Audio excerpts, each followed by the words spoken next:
것, 담기는 것, 담는 것과 담기는 것의 초계 기원들.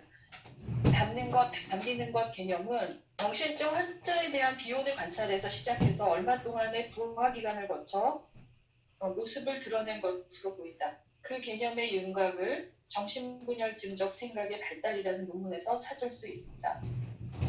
환자의 환상 안에서 축출된 자아의 조각들은 인격 바깥에서 독립적이고 통제되지 않는 존재가 된다. 그러나 그것들은 제대로 기능하는 외부 대상들을 담거나 그것들에 의해 담긴다.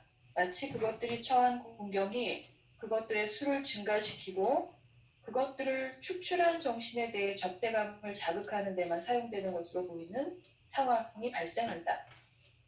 부정적인 담는 것. 비운이 긍정적인 담는 것 이론을 형성하기에 앞서 병리적 또는 부정적인 담는 것이라는 개념을 생각해냈다는 것을 추론할 수 있다. 오만에 대하여라는 논문에서 다음과 같이 진술한다. 압도하는 정서들은 진실을 추구하는 데 요구되는 자질에 대한 환자의 가정들이나 분석가의 가정들, 특히 다른 사람에 의한 수사적 독일시의 도입과 관련된 스트레스를 감당하는 능력과 연관되어 있다. 정신분석의 목표는 균형 잡힌 시각을 유지하는 채 버려지고 분열된 다른 인격들의 측면들을 담아내는 능력을 획득하는 것이라는 주장과 동의어인 것처럼 보인다. 비오는 이 논문에서 환자가 1. 분석가가 자신의 의사소통을 감당하지 못한다고 생각한다는 것을 관찰했고 2. 분석가가 환자에게 언어적 의사소통을 할 것을 요구함으로써 환자의 의사소통의 형태, 즉 투사적 독일시를 공격하고 있다고 느낀다는 것을 관찰했다. 이 단계에서 내가 언어적 소통을 사용한 것을 환자는 자신의 의사소통 방식이 무자비한 공격을 받는 것이라고 느꼈다. 이 시점 이후에 환자가 나와 연결되어 있는 것이 그가 투사적 독일시를 사용할 수 있는 능력 때문임을 드러내 보이는 것은 시간 문제일 뿐이었다.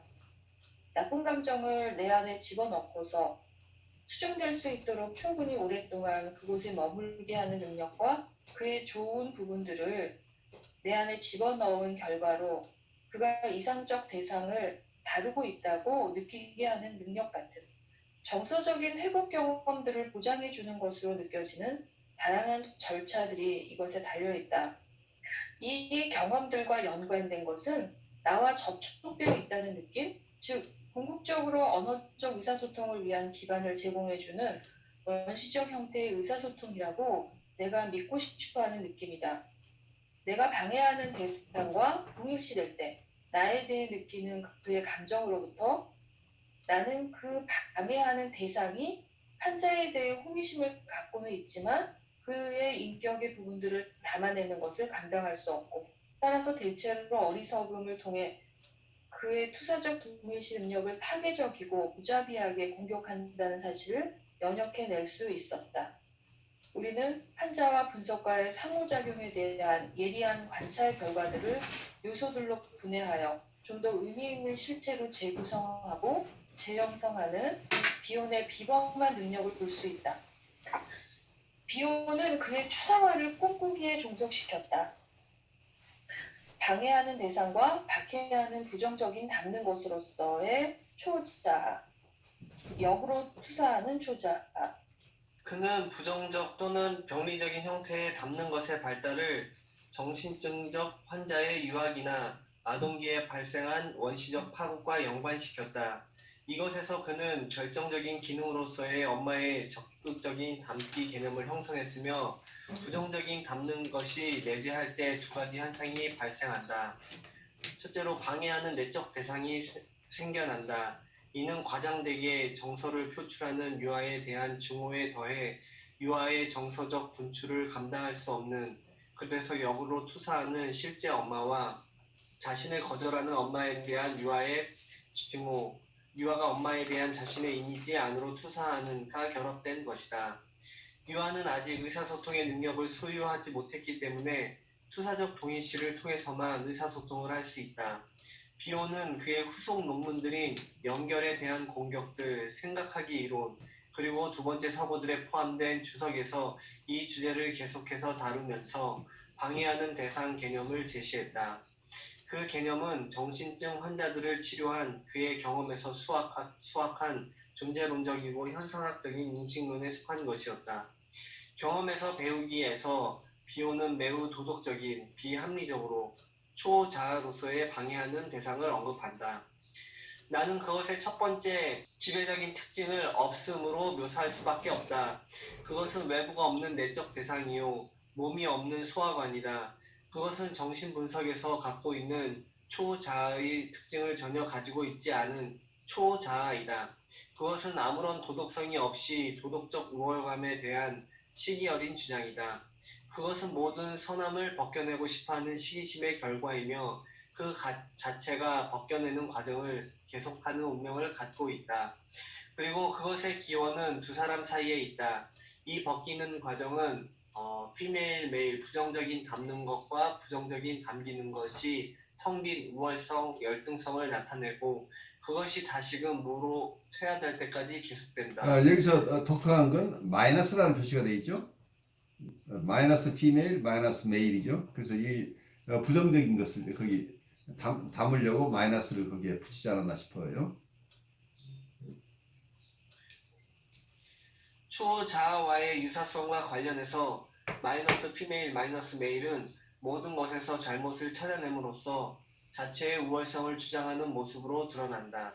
새로운 발달이 파괴해야 할 경쟁자라도 되는 것처럼 인격 안에서 발생하는 어떤 새로운 발달에 대해서도 증오심을 갖는 것이다. 그러므로 진실을 추구하고 현실과 접촉을 확립하며 과학적이고자 하는 경향성의 출현은 그것이 아무리 초보적인 형태라고 해도 파괴적인 공격과 도덕적 우월성에 대한 주장을 만나게 된다. 비오는 가혹하고 위선적인 도덕적 체계를 사용하여 자아가 형성될 수 있는 가능성을 미리 선점하는 병리적 행위자로서 뿐만 아니라 아이가 투사한 내용을 적절히 담는 엄마를 거부당한 풀죽은 유아를 병리적으로 보호하는 행위자로서 이 원시적 초자아의 역할을 재형성한 것처럼 보인다. 이 초자아의 심각성과 가혹성은 그것의 전능성과 경직성을 통해서 빗나간 안정감에 의존하게 된 피합적인 유아에게 가학적인 안정감을 제공한다. 폐허배연에 따르면 필요한 대상에 감당할 수 없는 측면들이 지닌 나쁨을 선택적으로 내사하고 그것들과 동일시함으로써 의존할 만한 대상에 대한 허구를 보존한다. 그것은 또한 공격자와의 동일시에도 해당된다. 비온이 정신증 환자들 안에서 부정적인 담기 패턴을 발견했다는 사실은 매우 흥미로운데 그가 살아있다면 외상장애와의 관련성을 보았을 것이다. 담는 것, 담기는 것. 유아와 엄마 사이 그리고 분석가와 피분석자 사이의 정서 소통에 대한 기본적인 상호 주관적 경험은 정신분석에 특히 당시의 클라인 학파 분석가들의 사고에 두 개의 새로운 주제를 도입했다.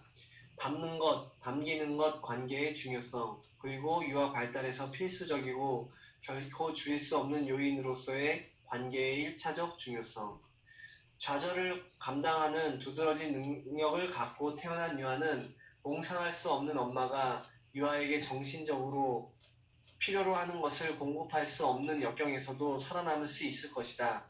다른 쪽 끝에는 몽상이 가능한 엄마와의 투사적 동일시 경험조차도 붕괴 없이 살아남지 못하는 현저하게 좌절을 감당하지 못하는 유아가 있다.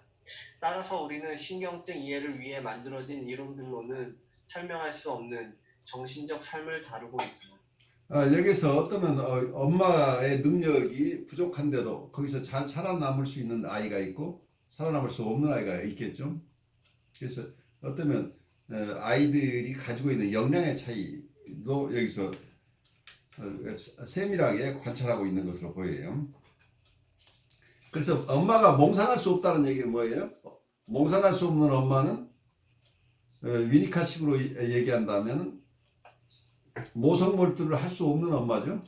그러니까 아이와 커뮤니케이션 할 수 없는 아이는 판타지를 통해서 밖에 자기를 이해할 수 없는데 엄마가 그런 몽상의 능력이 없다고 한다면 여기서 알파 펑션이 없다는 얘기 비혼식으로 얘기를 하면 아이가 주는 투사의 동의시를 감당해낼 능력이 없는 거죠.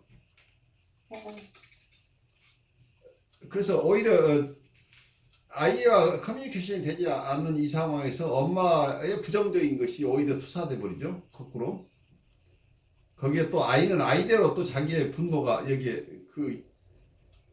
이런 내적 대상 속에 이런 부정적인 것으로 부정적인 것을 담고 있는 어떤 내적 대상이 탄생하는 이런 비극적인 사태가 발생하죠.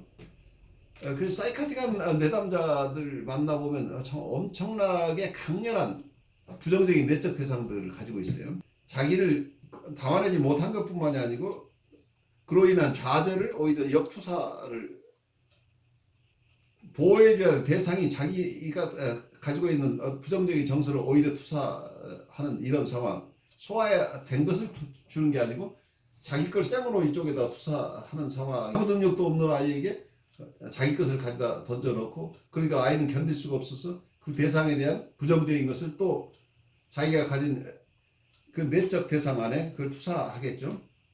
그러니까 그 내적 대상은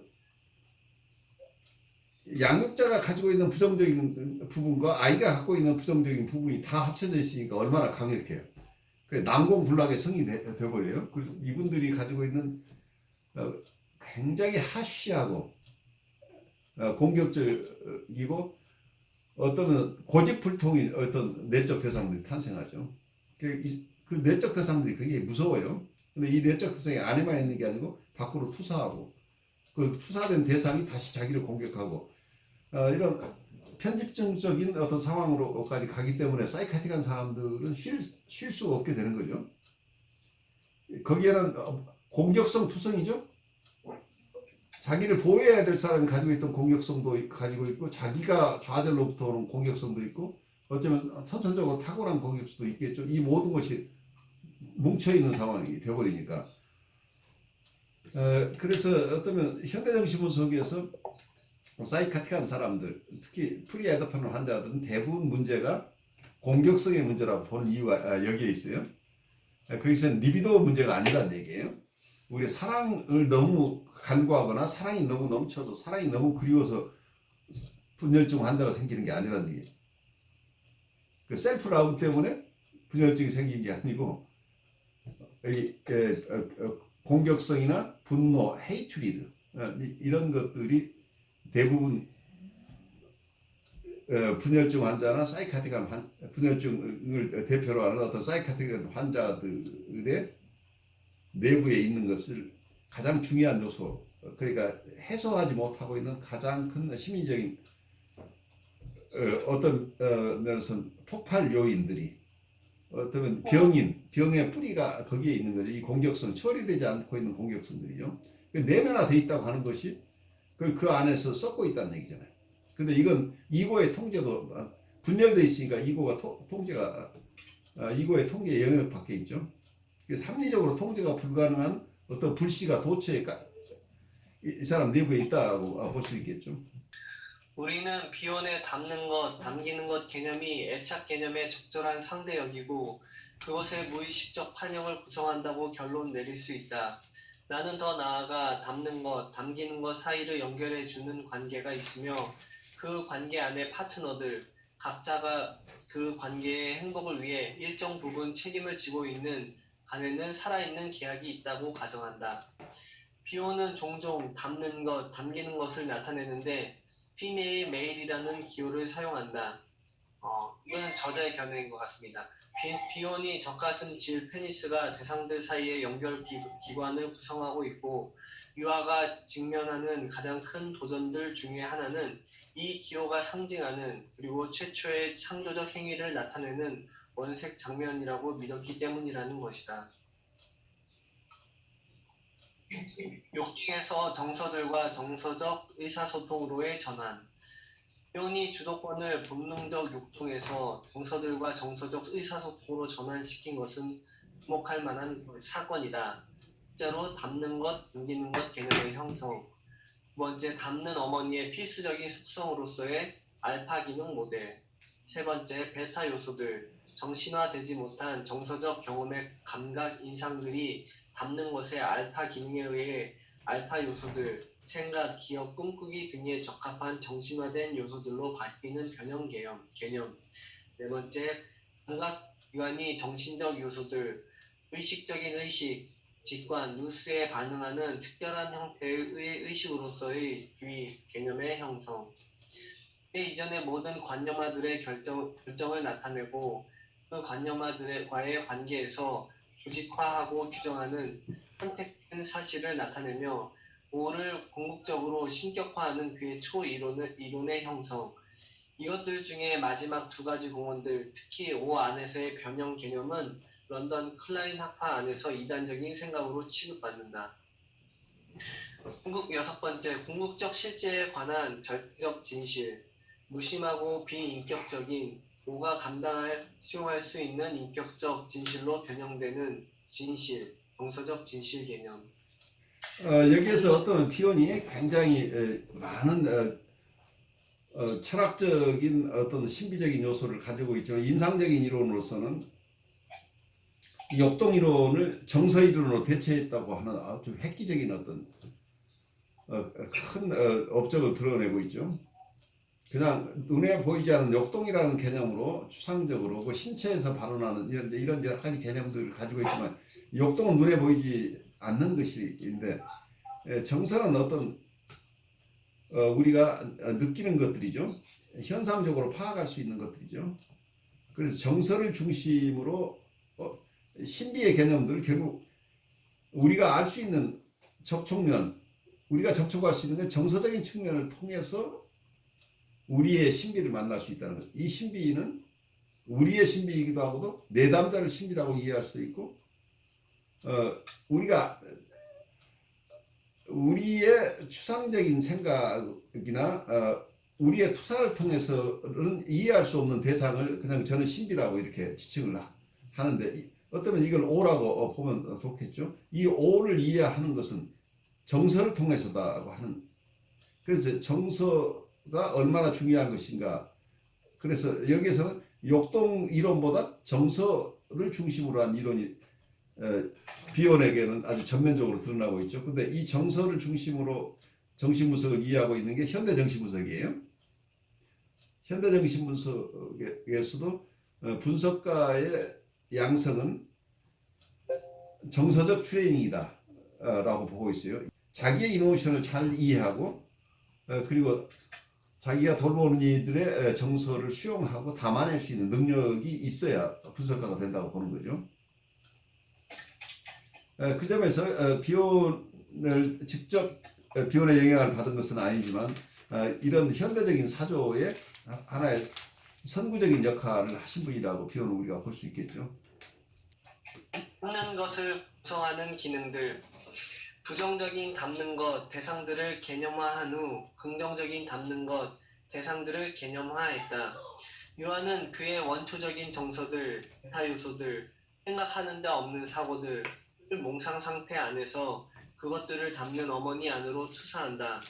엄마는 투사된 내용을 흡수하고 분류하고 해독하고 베타 요소들을 무한한 것에서 유한한 것으로 줄이고 투사된 정서적 의사소통에 대해 성찰하고 그것들이 그녀 안에서 배양기관을 갖도록 활용하는 동시에 그것들이 그녀 자신의 타고난 자생적 정서들 및 그녀의 의식적 및 무의식적 경험들의 기억의 목록들과 공명하도록 허용한다.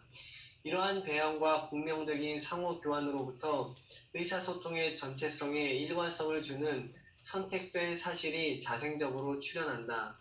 유아의 베타 요소들, 원정서들은 정신화에 적합한 알파 요소로 변형된다. 엄마는 유아가 느끼는 것에 적절하게 반응하거나 말로 표현해 준다. 엄마는 또한 자신이 흡수한 것을 나중에 되돌려주기 위해 억제할 수 있다. 담는 것은 단지 유아의 원정서들을 처리하는 역할뿐 아니라 유아의 베타 요소들에 대한 반응, 공동 창조로 독립적인 생각을 발생시키는 역할도 한다는 것을 아는 것이 중요하다. 5의 비인격적인 요소가 인격적인 요소를 성취하게 되고 궁극적으로 손상 통제를 성취한다. 담는 것의 기능은 정서적 경험을 공유할 수 있게 되는 것으로 볼 수 있다.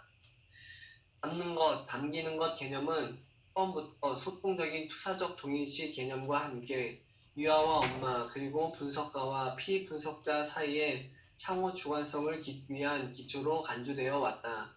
이 과정에서 유아는 자신의 무의식과 소통한다.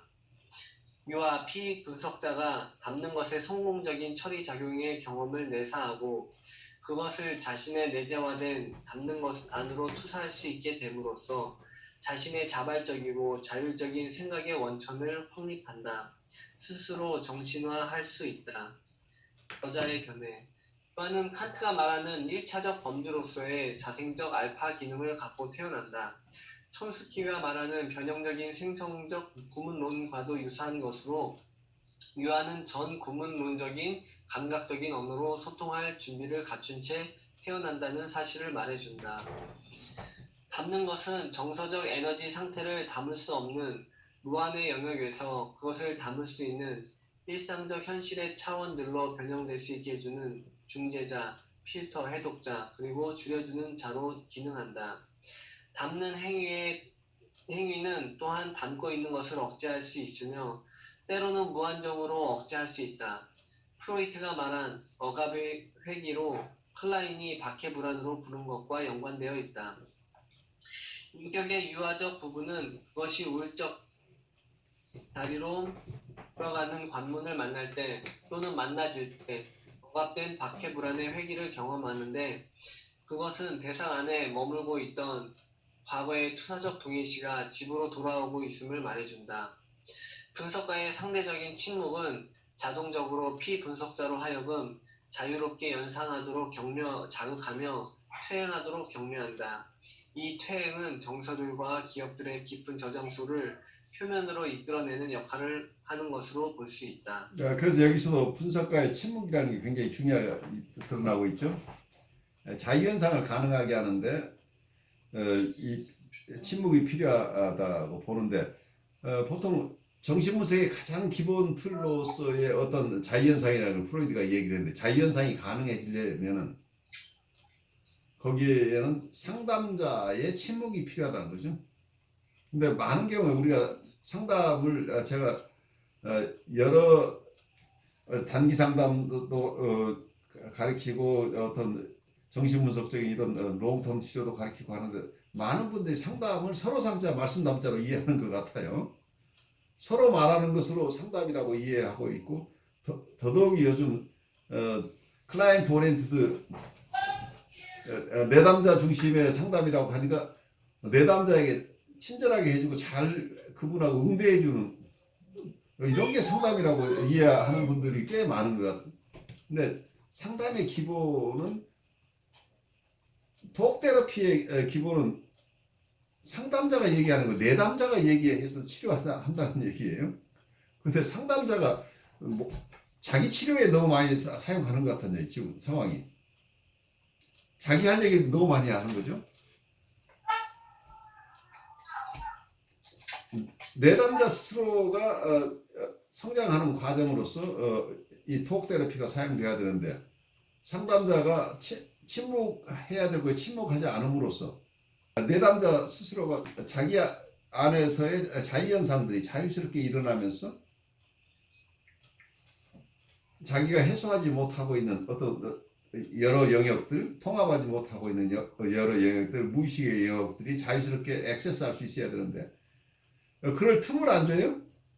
왜냐하면 숨가쁘게 대답을 주고받아야 되니까 서로 상담을 하다 보니까 어느 일방이 다른 사람을 정서적이나 심리적으로 돕는다는 이런 상담하고 우리가 일반 사람들이 얘기하는 상담이 다르다는 것을 우리가 이해해야 되는데 이 프로페셔널한 어떤 상담의 고유한 영역들이 잘 리스펙트가 되고 있지 않는다 하는 그런 생각을 가끔 하는데 여러분 생각에는 어때요? 제가 지금 드릴 말씀 듣고 찔려요. 저는 처음에 미국에 와서 이렇게 어른분들을 만나면 이렇게 뭐 힘든 거 없냐 이렇게 질문을 하시는데 이렇게 어른분들이 말씀을 더 많이 하시더라고요. 아, 그렇죠. 이제 질문을 먼저 던지시고서. 근데 이제 저도 이제 좀 시간이 지나다 보니까 저도 이제 한국에서 오신 분들이랑 얘기하다 보면 어떤 때는 제가 말을 더 이렇게 많이 하고 있는 것 같아요. 그러니까 이제 이게 내가 말을 하면서 내 스트레스를 푸는 건 아닌가 이제 그런 생각이 좀 든 적이 있었거든요. 지금 얘기 들으면서 좀 웃음이 나와서 그런 생각을 잠깐 했습니다. 그게 누가 돈 내야 될지 모른다는 얘기예요. 상담에서 어떨 경우는 물어봐요. 혹시 내담자하고 상담하신 분하고 누가 더 많은 말씀을 하시는 것 같아요? 라고 하면 그걸 선뜻 대답하시는 분이 많지 않은 경우도 있어요. 보통 찾아오시는 분들은 자기가 이야기하고 싶어 찾아오는데 근데 자기가 이야기하면은 또 뭐냐면 조금 손해온 느낌을 가지는지 말을 해달라고 그러거든요. 그래서 거기에서 뭐 별로 말해줄 게 없지만 억지로 또 말을 해주고 뭐 이러다 보니까 그 말로는 많은 도움이 됐습니다 하고 돌아가는데 저는 앉아가지고 뭘 도움 됐을까 이제 그 생각 드는 거죠. 네, 많은 도움을 받았다고 하시는 분은 대부분 그 말이 제가 앞으로 올 생각이 별로 없습니다라는 얘기로 알아두셔야 돼요. 네, 그러니까. 근데 그런 생각하니까 사람이 와가지고 자기 이야기만 하고 되는데 그게 아니라 뭔가를 답을 듣고 싶어 하거든요. 뭔가 자기가 원하는 답을 듣고 싶어 하니까 그러니까 안 해주면은 안 해줘서 문제가 되고 해주면은 해줘서 문제가 되니까 사실 이제 그냥 찾아와가지고 같이 이야기 좀 나누고 싶다 내일은 뭐 조언을 듣고 싶다 이게 찾아온 분들한테 어떻게 이야기해야 될지 저는 모르겠어요. 근데 많은 경우에 분석 현장에서는 질문을 하는 거 자유예요. 근데 대답을 해주되 어떻게 질문을 되돌려 주는 경우가 많아요. 그 얘기를 아주 좋은 질문이신데 혹시 지금까지 생각하고 계신 것 같은데 어떤 생각을 하셨나요? 라고 되돌려 줘요. 그러면 그 말 많은 경우에 그 얘기 안 해줬으면 굉장히 섭섭할 뻔하고 자기 얘기를 막 쏟아내는 경우들이 있어요. 근데 이거 눈치 없이 정말로 우리의 고견을 듣고 싶어하는 것으로 알고 내 고견을 자꾸 얘기하다 보면 이 사람은 식상해서 그만 알았습니다 고맙습니다 하고 간다는 얘기예요. 많은 경우에 이 사람들은 자기 얘기를 하고 싶은 사람들이에요. 그것 때문에 왔는데 자기한테 어떤 자기 얘기를 할 기회를 안 주고 상담자가 계속해서 나를 바쁘게 만들어 버리면 그 사람은 자기 할 얘기가 지금 쏟아내고 싶은데 쏟아낼 기회는 없고 자꾸 형사한테 문초당하는 것 같은 상황이 되어버리죠. 자기가 하고 싶지 않은 얘기만 자꾸 물어본다는 얘기예요. 그럼 굉장히 치매적으로 느끼죠.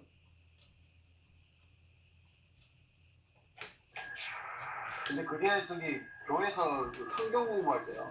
성경 공부할 때도 그런 일이 벌어지는데 그 성경 공부하면은 어떤 사람은 듣고 싶어 오는데 어떤 사람은 듣고 싶어 오는 게 아니고 내가 아는 성경은 이렇습니다 하고 말하고 싶어 오는 그렇죠. 네. 그래서 저 같은 경우에는 말을 하게 하거든요. 말을 하게 하는데 그래서 뭐 누구든지 나는 이렇게 생각합니다. 내가 인터넷에 찾아보고 이렇습니다 하고 막 말하는 데 대해서 어떤 반응을 해주는 걸 원하는데 좀 나이가 드신 이제 목사님들은 큰일 나는 거예요. 이게. 그래가지고 제가 진행하는 게 그렇게 진행되면은 좀 그런 분들이 와가지고 경고해. 저한테 그런 식으로 하면 교회가 큰일 납니다 이렇게 해가지고 결국은 힘을 써가지고 그걸 못하게 해버려요. 그러면은 그 말하고 싶어 오는 사람들이 말할 기회가 없어지니까 아예 뭐라고 말하냐면 지나가는 말로 뭐 교회 뭐 희망이 있습니까 하고 그냥 지나가는 거예요. 그렇죠. 교회에 희망이 있습니까 하는 얘기는 나에게 교회는 별 희망이 아닙니다. 이제 이 얘기를 얘기하는 거죠. 임상적 및 이론적 함의들. 클라인과 초기 비호는 유아의 경험, 내성 부족, 그리고 죽은 본능을 대상에게 투사함으로써 최초의 외부 대상들을 만들어낸 다음에 그것을 내재화함으로써 투사에 의해 변형된 내적 대상들을 창조하는 것 등이 갖는 임상적 중요성을 강조했다.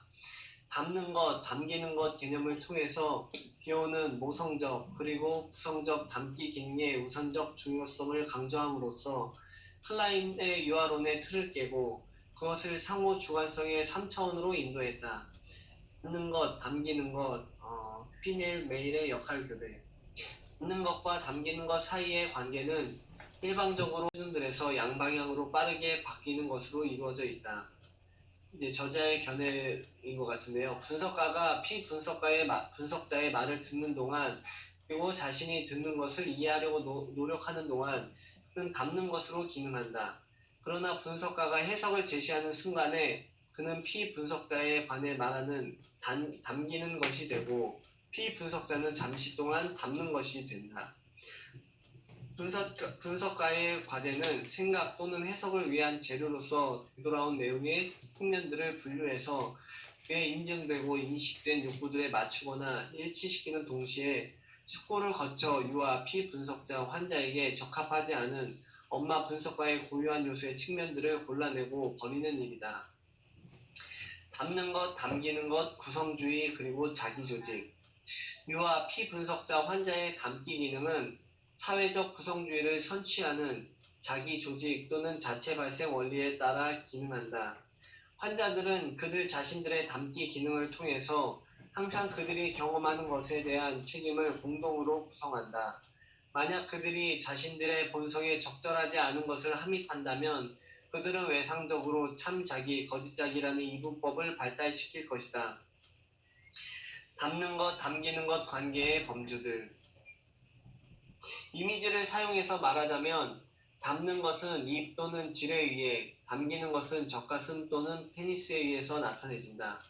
나는 이 대상들 사이의 관계를 남성과 여성을 나타내는 피메일과 메일을 사용하여 표현하는데 그것은 상생적, 공생적 또는 기생적으로 분류될 수 있다. 상생적 관계는 두 대상들이 제3의 영역을 공유함으로써 셋 모두의 유익을 도모하는 관계이다. 공생적 관계는 서로의 유익을 위해 한 대상이 다른 대상에게 의존하는 관계이다. 기생적 관계는 하나의 대상이 제3의 것을 만들어내기 위해 다른 하나에 의존함으로써 셋 모두를 파괴하는 관계이다. 유어는 피메일 메일을 사용하는 것을 통해서 젖가슴 시절의 유아 엄마 관계를 오이디푸스 컴플렉스, 성적 창조적과 융합한다. 상생적 관계는 태아, 자궁 경험에서 모델을 찾을 수 있고 공생적 관계는 입, 젖가슴 관계에서 모델을 찾을 수 있다. 그리고 기생적인 관계는 병리의 침투에서 모델을 찾을 수 있는데 그 침투는 엄마에 의한 나쁜 담기, 그리고 또는 지나치게 강렬한 유아의 투사적 동일시, 그리고 또는 엄마에 남아있는 선함에 대한 유아의 시기 어린 공격에 의해 이루어진다. 기하학적 이미지를 사용하는 다른 관계. 첫째로 유아를 무릎 위에 앉히고서 엄마 자신은 배경에 있는 형태에서 담는 엄마는 유대와 애착 그리고 코엇이 말하는 자기 대상의 모든 반영 기능을 포함한 배경적 현존 또는 안아주는 대상에 해당한다. 유아를 뒤에 둔 채 엄마 자신이 전면에 있는 형태는 코엇이 말하는 이상화 자기 대상의 기능과 관련된다. 세 번째, 유아와 엄마가 서로 나란히 있는 형태는 코엇이 말하는 쌍둥이 자기 대상 기능을 가리킨다. 네 번째, 야누스의 얼굴처럼 유아와 엄마가 함께 있으면서 서로 반대편을 보고 있는 형태는 기능들의 상호 보완성, 너는 나를 보살피고 나는 너를 보살핀다 또는 대립적인 자기 대상 기능을 가리킨다. 이론의 담는 것, 옮기는 것 이론의 특징은 자기와 대상 그리고 대상들 사이의 관계가 지닌 환원 불가능성을 강조한다는 점이다. 담는 것, 담기는 것과 그것들의 연상들. 비혼의 사고는 산법적이라기보다는 연상적이다. 담는 것은 접촉, 간격이 무의식과 의식체계 사이를 보호하는 분리를 유지할 때 최적으로 기능한다. 그러나 그것은 하나의 순환 또는 닫힌 고리를 포함한다. 담는 것은 최상의 상태를 유지하기 위해서 접촉 장벽을 강화하기 위해 델타 요소들로부터 알파 요소들을 산출해야만 한다. 인간은 프로이트가 자아 이상과 자아의 관계라는 측면에서 직관적으로 윤곽을 제시하는 것처럼 무한한 신성, 자기와 제한되고 유한한 자기로 나뉜 상태로 태어난다. 담는 과제를 안고 있는 외부 대상은 비인격적이고 무심한 오에서 시작해서 인격적이고 인간적인 오가 되는 순간에서 끝난 다음 다시금 새로운 순환을 위해 원점으로 돌아가는 변형적 순환에서 일종의 인간 효소의 역할을 한다.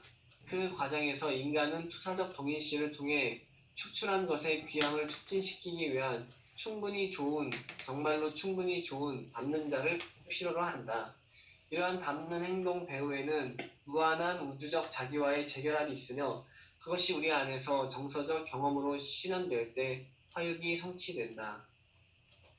담는 것, 담기는 것과 안아주는 환경, 안아주기와 담기의 구별. 유니컷의 안아주기 개념은 직접적인 나 너의 상호작용에 참여하지 않은 채 유아의 성숙을 촉진시키는 배경적 대상을 의미한다.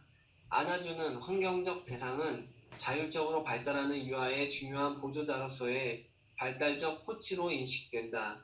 이 유아는 대상을 사용하는 유아와 대조를 이룬다. 위니캇은 유아에 대한 하나의 원형 개념에 매달렸던 클라인과 달리 유아에 대한 두 개의 원형 개념을 발달시켰다. 클라인 학파의 유아는 분리된 상태로 태어나 처음부터 양분을 공급해주는 젖가슴 엄마를 필요로 한다. 위니캇은 클라인 학파의 유아를 젖가슴을 찾는 능동적인 유아로 인식한다.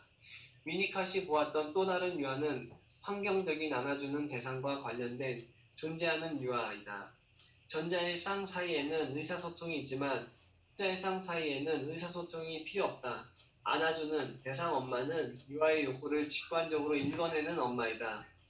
그러나 더 중요한 점은 엄마가 유아의 자율적인 발달을 촉진하는 데 몰두해 있는 배경적 대상으로 기능한다는 것이다.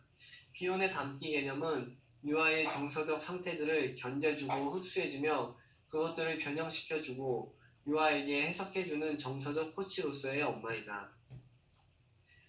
담는 것, 담기는 것의 더 넓은 의미. 이 개념은 클라인 학파 분석을 포함한 정신 분석을 상호 주관성의 영역으로 변형시켰다.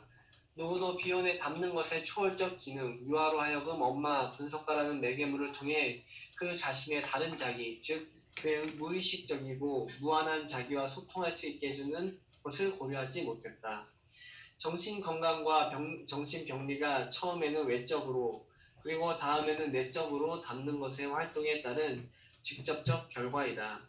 저자 진실욕동을 제외하고는 욕동이 아닌 오가 최초의 동인이 되고 모든 것은 오와 담는 것 사이의 상호작용에 달려있다.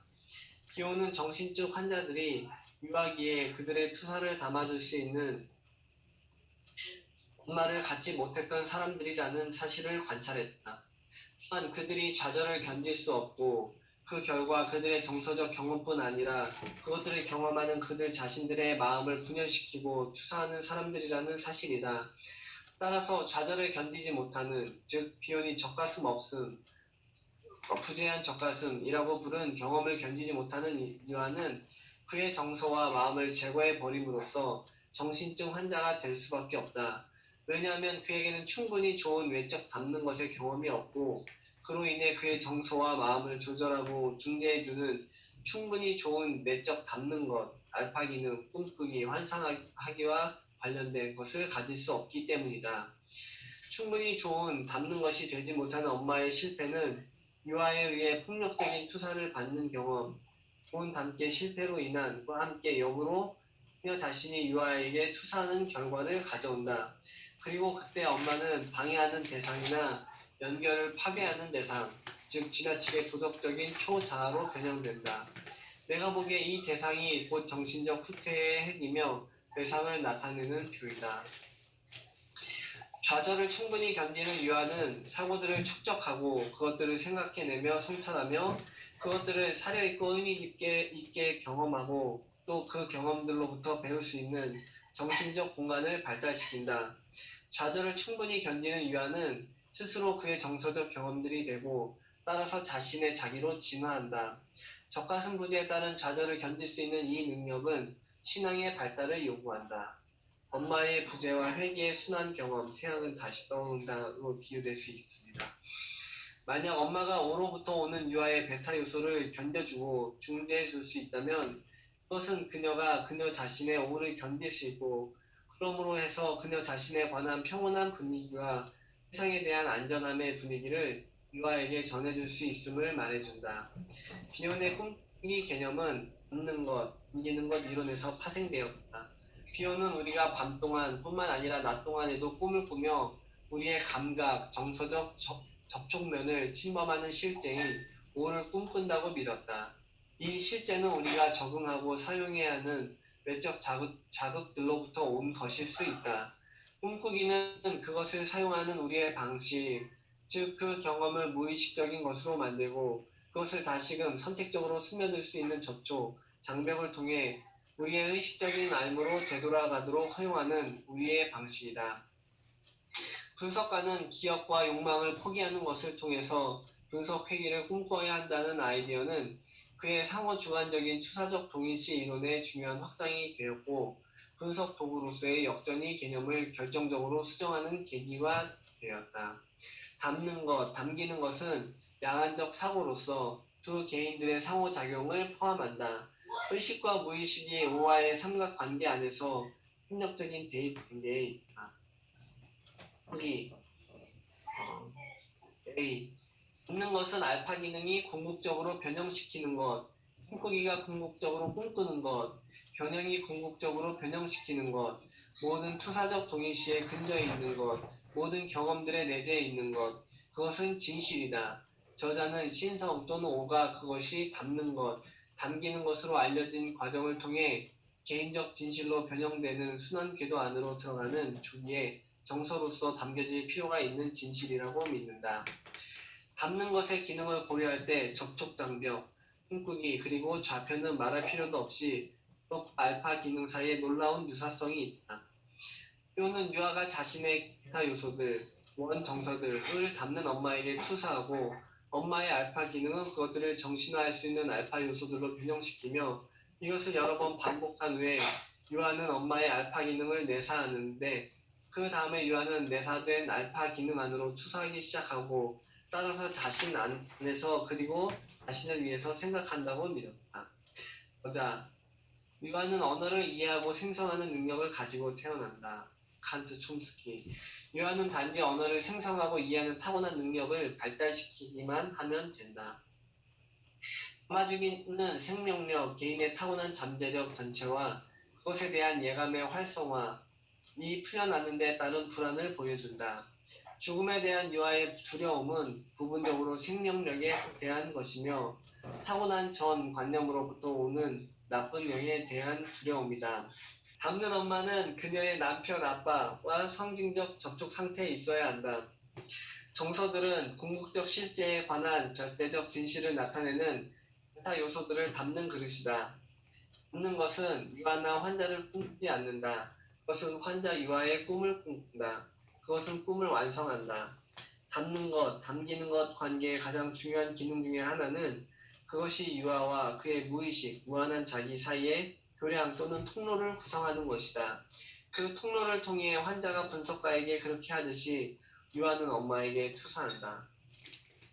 아주 굉장히 중요한 발제를 해주셨는데 우선 오늘 이 내용이 어쩌면 이 내용 자체가 비혼의 이론들을 거의 다 망라해서 재구성한 것이기 때문에 많은 요소가 있어요.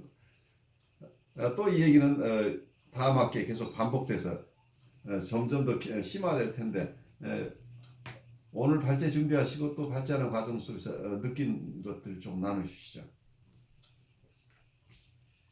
이제 엄마의 담아주기를 생각하면서 보통 이제 저희 제 어머니를 생각을 해보고 또 제 아내를 보면 이렇게 아이의 감정을 이렇게 순간적으로 금방 이렇게 파악을 하더라고요. 학교에 갔다 와서 아이들 얼굴만 보면 얘들이 학교에서 기분이 좋았는지 나빴는지 뭐 시험을 잘 봤는지 못 봤는지 그런 것들을 이렇게 본능적으로 이렇게 빨리 캐치하는 그런 모습을 보면서 이제 그 아이들의 그런 뭐 예를 들어서 뭐 분노가 있다거나 이제 뭐 그런 화난 감정들이 있을 때 그것들을 이렇게 이제 엄마나 아내가 이렇게 아이들을 이렇게 달래주는 그 모습들이 어떻게 보면 이 담아주기 중요한 한 기능이 아닌가 이제 이런 생각을 하면서 어떻게 보면 이 부모님들의 자식을 키울 때 부모님들의 역할이 상당히 중요한 것이구나 하는 생각을 하고 또 이 닮는다라는 것을 저는 어떻게 보면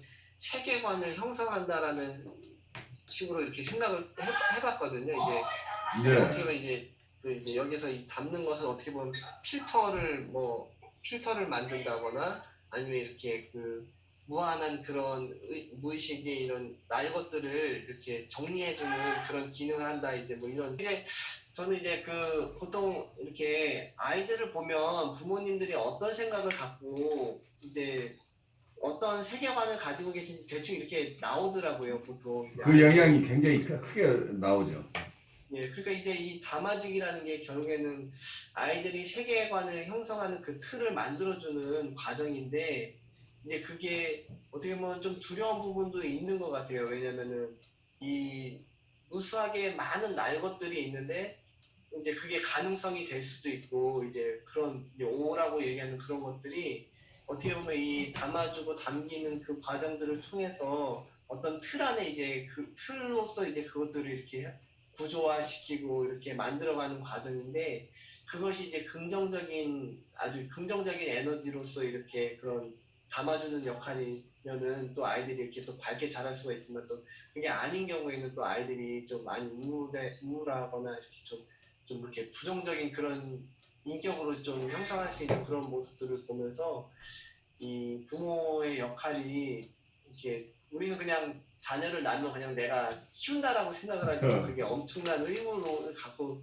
이렇게 애들을 키워야 되는 게 아닌가 이제 그런 생각이 잠깐 들었습니다. 그래요. 굉장히 큰 도전이죠. 근데 우리가 아이를 낳아서 키울 때는 이런 생각 전혀 해볼 기회도 없고 그런 상식도 없이 애들 키운 경우들이 많죠. 지금 세월이 지나고 보니까 그게 그렇게 참 중요했었다고 후일담을 하는 게 대부분의 부모인 것 같아요.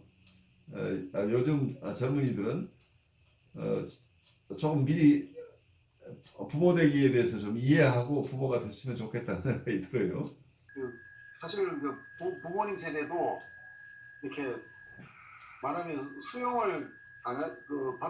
수용을 경험해 본 적이 없고 오히려 어른들이 아이들한테 네가 우리를 수용해라 하는 그렇죠. 들어왔거든요. 저도 아버지한테 많이 들은 게 뭐냐면 네가 아버지의 마음을 읊어야지 이 말을 많이 들었어요. 제가. 그래서 안 읊어지는데 읊어서 알아서 해라 이건데 그러니까 말을 안 해도 네가 아버지를 담아내라 이런 이야기 들었어요. 근데 어찌 보면은 저도 이게 누군가에게 수용되는 경험이 적은 상태에서 수용을 오히려 제가 수용을 받아야 될 대상이 수용을 해달라고 그러니까 거기서 뭐가 생기냐면 분노와 좌절이 생기는 거죠. 그렇죠. 그래서 문제는 그 대상은 나보다 훨씬 크잖아요. 그러니까 네. 내 컨테이너 가지고 담을 수가 없잖아요, 지금. 그런 상황인데 그때는 사실 막 분노 쪽으로 더 많이 가지게 되고 있다가 나중에 가만히 생각해 보니까 그분들도 그런 경험을 못 해봤으니까 할 수 있는 게 없다는 거고. 그렇죠. 퇴행이라고 말한다면은 부모님들이 자녀 앞에서 퇴행을 하는 그런 상황이 되는 거죠. 그래서 이렇게 되면은 과연 우리는 건강한 어떤 상호관계, 대인관계 이런 것들을 어떻게 경험해 볼 것이냐 하는 그런 어려움이 있고 이게 과연 우리가 배워서 할 수 있는 일이냐 하는 생각도 해보고요. 최근에 어떤 유튜브에서 많은 사람들 이야기하고 감동을 주는 분들이 있는데 최근에 나온 이야기, 최근에 받은 것 중에 하나가 자기도 어릴 때 부모님한테 폭력을 당하고 뭐 그렇게 했는데 자기에게는 정서가 없는데 아이들을 그렇게 할 수가 없어서 연극을 한다 아이들 앞에서. 그랬더니 애들이 좋아지더라. 그런 이야기를 저는 어느 정도 공감을 하거든요. 그 말에 대해서. 예, 좀 이해가 되는 부분이죠. 네. 그래서 제가 생각하는 거는 내가 그런 걸 경험 못했지만 너희들은 그런 걸 경험해봐라.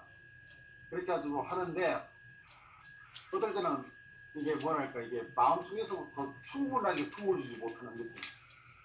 그런 느낌을 가지면서 그래서 항상 아쉬운 듯이 지나가는데 그래도 애들이 제가 클 때랑은 다르다는 걸 느껴보거든요.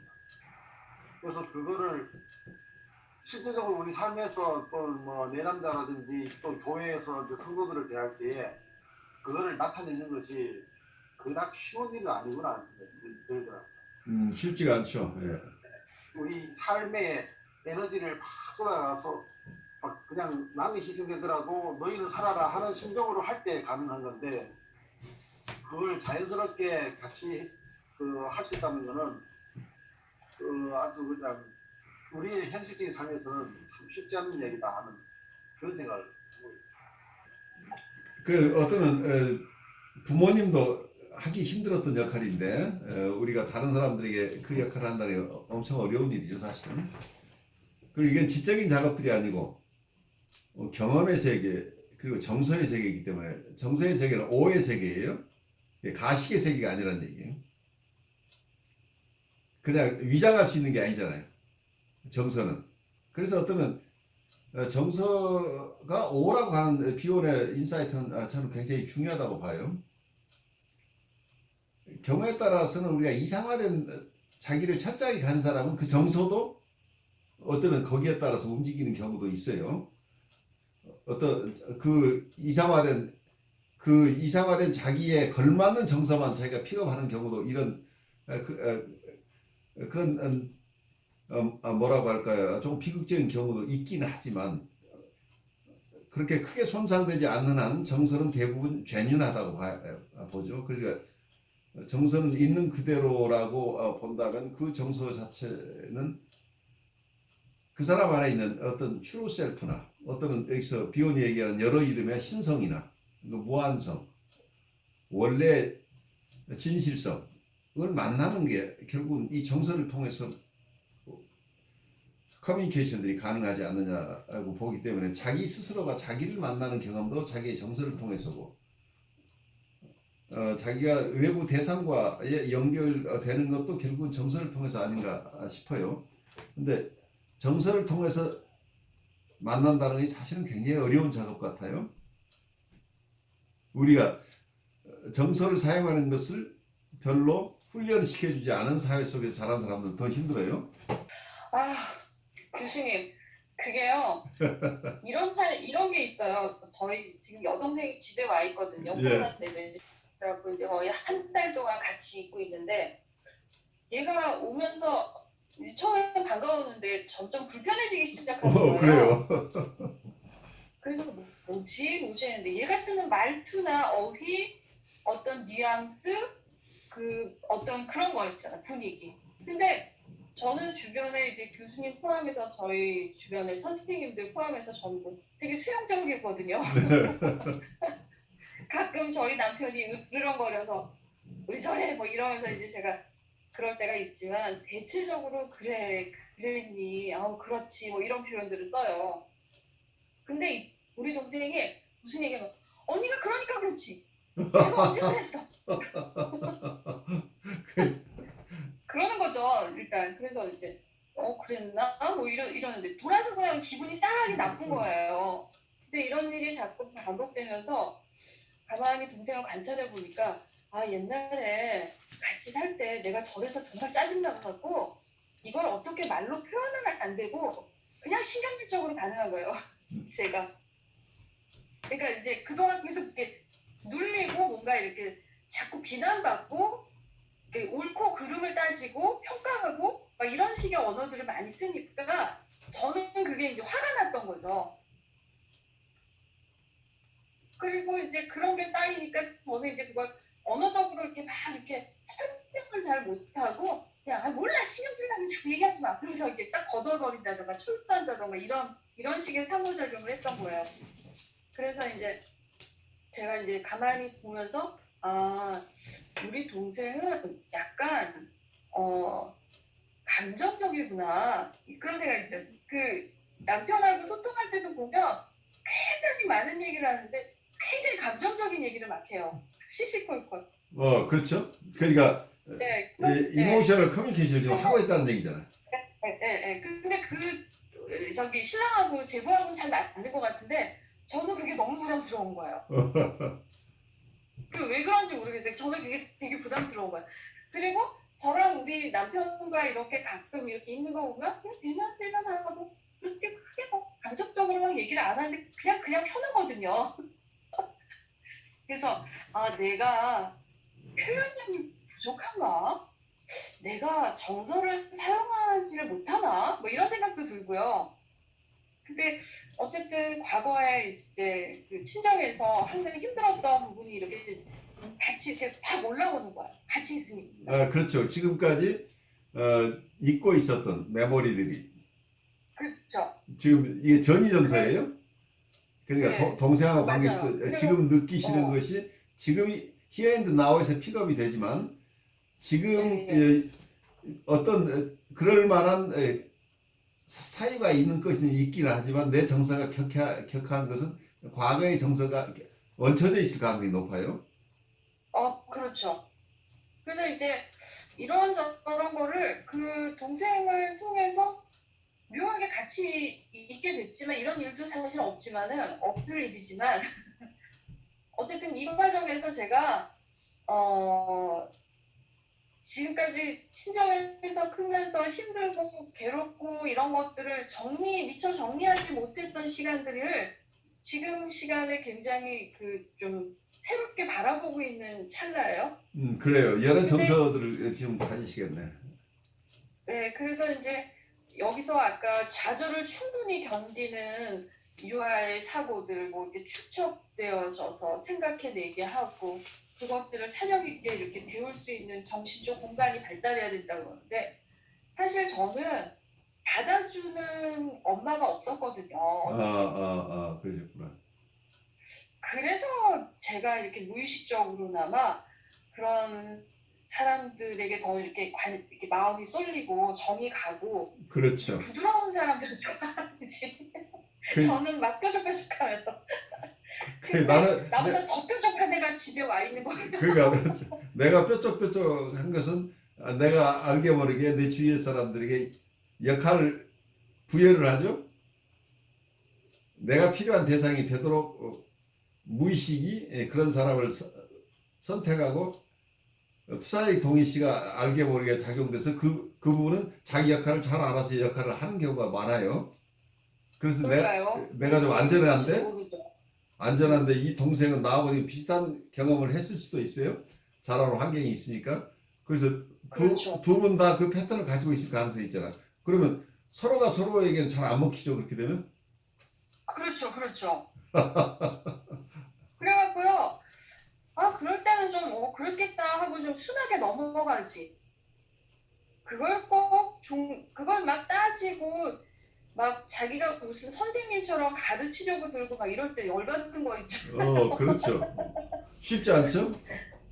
네, 그래서 우리가 침습적이다, 뭐하다, 뭐 이런 얘기를 할 때 내가 이런 환경에서 컸어. 근데 그런 그게 상황이 막 어쩌면 네. 나한테는 굉장히 치매적으로 느끼지만 동생의 정서는 어떤 것일까요?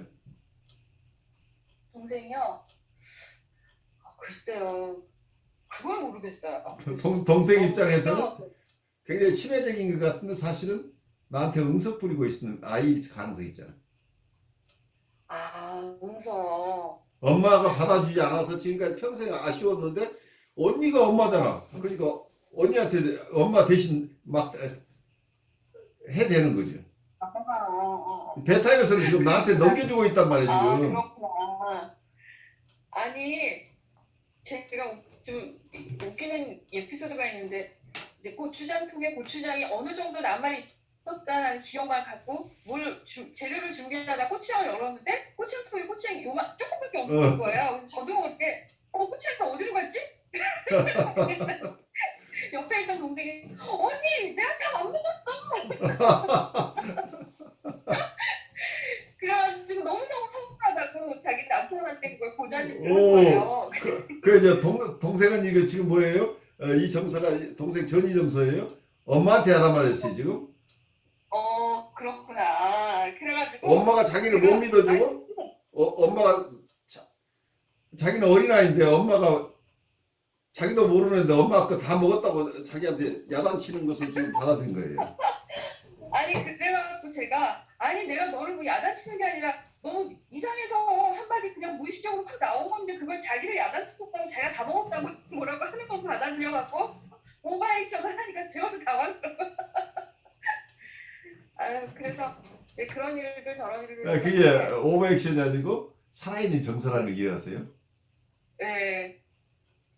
그래서 도대체 뭐지? 근데 이제 예전보다는 제가 이제 좀 이렇게 어떤 이렇게 안아줄 수 있는 어떤 마음의 여유가 많이 생겨서 그런지 이걸 조금 거리를 두고 보게 되더라고요. 그렇죠. 예. 네. 이제 내가 네, 그래서 분석적인 스페이스를 가지고 있기 때문에 내가 지나치게 그 속에 이해는 하지만 거기에 함몰돼서 내가 역전이 반응을 네. 안 하고 있는 거죠. 예. 그래서 동생도 저런 마음으로 살았구나, 저랬구나 하고 이제 제가 마음으로 이제 이해하는 거예요. 마음으로 이해하는 거예요. 그러면서도 이제 이해만 하지 말고 둘째라서- 엄마의 정서를 듣기 시작하죠. 예, 그래서 둘째라서 어쩔 수 없이 까치 같은 게 있어요, 저희 동생. 난 그게 너무 미웠거든요. 그렇죠. 어쩌면 언니 노릇을 제대로 한 번도 못 해봤는데 이번에 언니 노릇 제대로 해요, 교수님. 아주 좋은 기회예요. 왜냐하면 이런 기회를 통해서 처음으로 어쩌면 지금 이 코로나 사태가 많은 변화를 가져오는데 강제로 평생 못 만날 부모, 그렇죠. 자녀, 시블링 간에 같은 공간에 있는 기회를 만들어서 이 사람들을 화해시키는 이런 기간이기도 해요. 그렇긴 해요. 그러니까 새롭게 인지하게끔 만들어야겠다. 제가 이제 그런 생각을 하고 이렇게 행동을 조심하기도 하고 이렇게 얘기를 하거든요. 근데 이제 제가 그런 경험을 많이 해서 그런가 이상하게 환자들이 저처럼 뭐 화딱지 나는 환자들만 와요. 그렇죠. 그래서 어제는 양극성장애 환자가 오셨는데 남자인데 초등학교 교사인데 막 얘기하다가 막 욕 나오려고 그러고 모든 몸이 막 바늘처럼 돋아서 막 화가 나고 어쩔 줄을 모르는 사람이 온 거예요.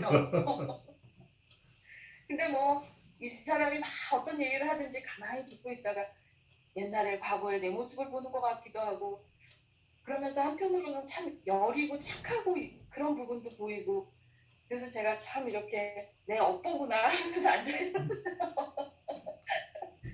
근데 이제 어쨌든 그것이 싫지 않고 그것의 의미를 이분의 그 정서를 제가 충분히 느낄 수가 있었다는 게 어쩌면 치료자로서 이분들을 이렇게 담고 있는 일이 아닐까 의미적으로요. 그러니까 네. 치료자로서의 성숙이지만 내 인격으로서의 성숙이죠.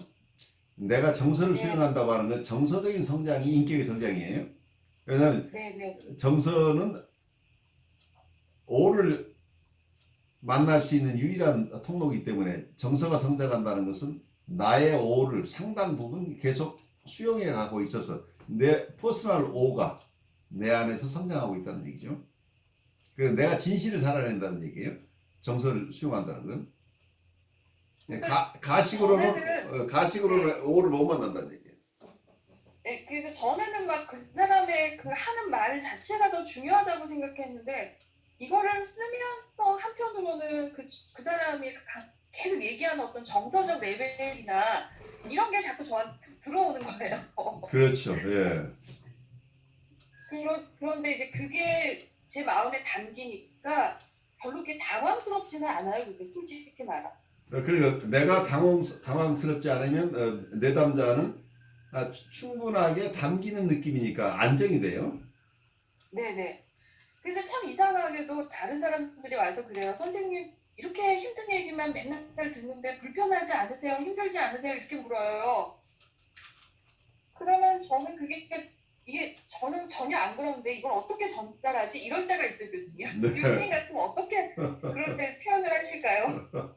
근데 사실대로 그러니까요. 얘기하는 것이 좀 위험하다고 느끼시나요?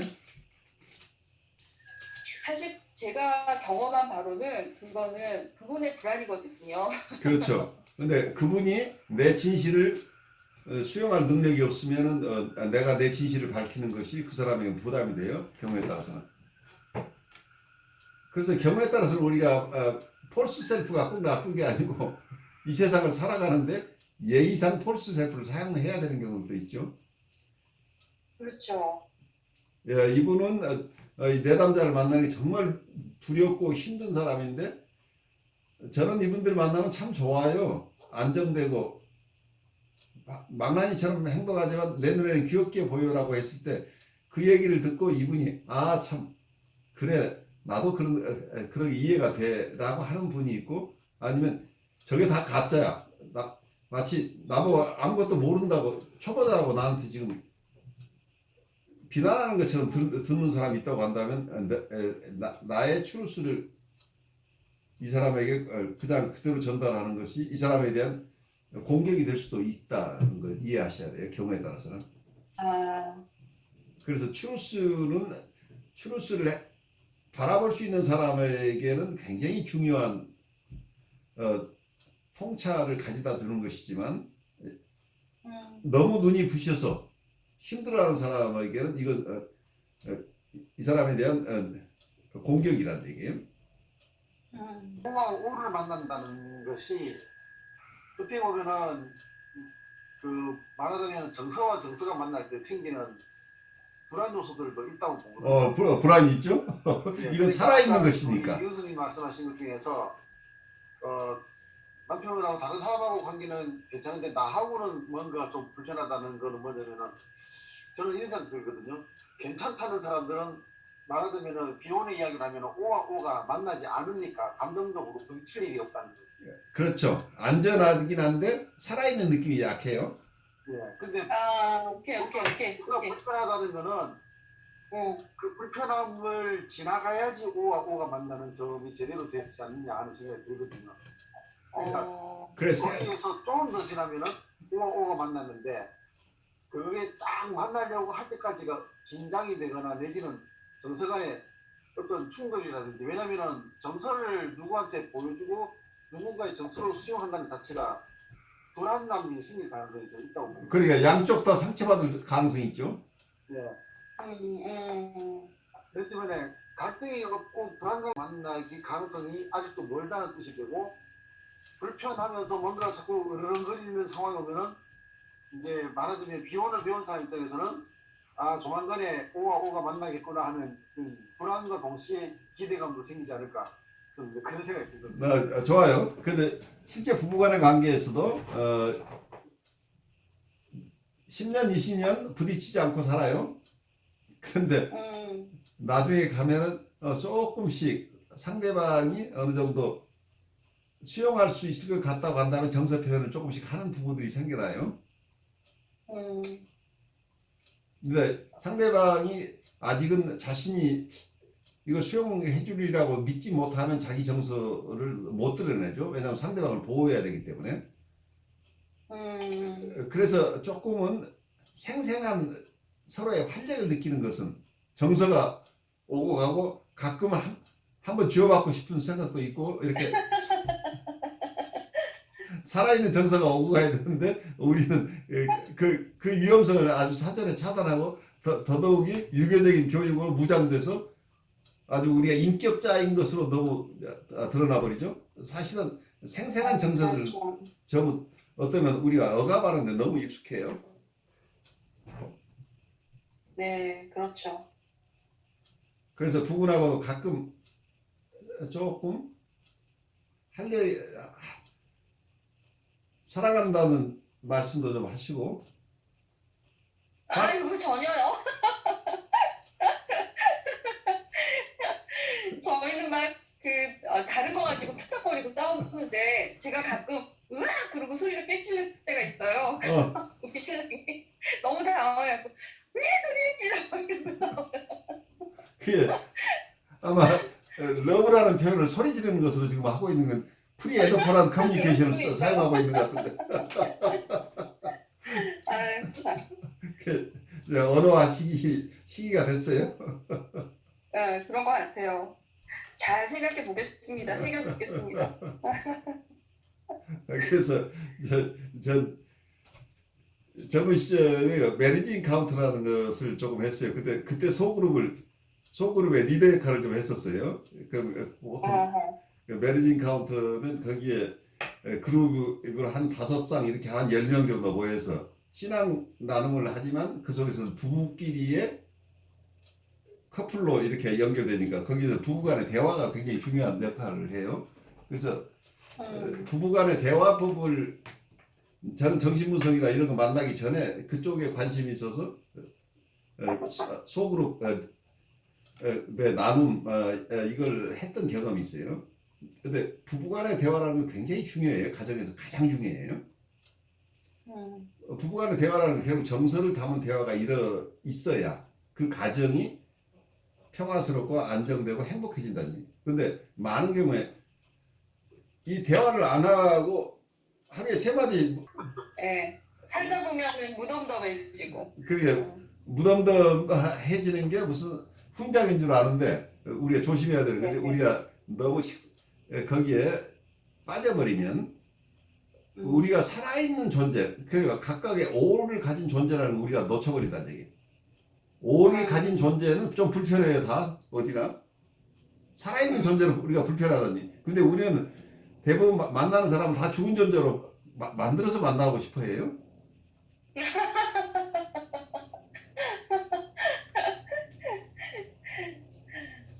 알 듯 모를 듯 하네요, 교수님. 아유. 그래 여러분들 우리 오랜 여정을 해서 왔는데 한 학기 벌써 지나고 다음 학기에 비원이 좀 더 깊어질 수 있었으면 해요. 그리고 네. 혹시 융 공부하실 분들은 또 융하고 이게 컴플리먼터리로 아마 제가 ICC를 만든 것은 사실 정신분석적인 인사이트 플러스 영성적인 인사이트가 꼭 있어야만 인간을 이해할 수 있겠다는 이 2가지 측면을 연결하고 싶었는데 오랫동안 우리가 정신분석적으로 하다 보니까 여러분들도 이제 정신분석의 퍼스펙티브로 영성을 볼 수 있는 힘들이 생겼기 때문에 조금 영성 쪽을 터치할 수 있을 것 같다는 생각이 들어요. 그래서 다음 학기에서는 어쩌면 정신분석 쪽에 있는 분 중에 어떤 신비적이나 영성적인 세계를 깊이 이해했던 분들 우리가 함께 가면서 우리의 또 순례길을 갈 수 있으리라는 생각을 해봐요. 우리들 각자의 성숙하는 과정으로 이 클래스들이 운영됐으면 좋겠어요. 여러분들 잘 쉬시고 5월에 뵙죠 그럼. 네. 감사합니다. 네. 수고하셨습니다.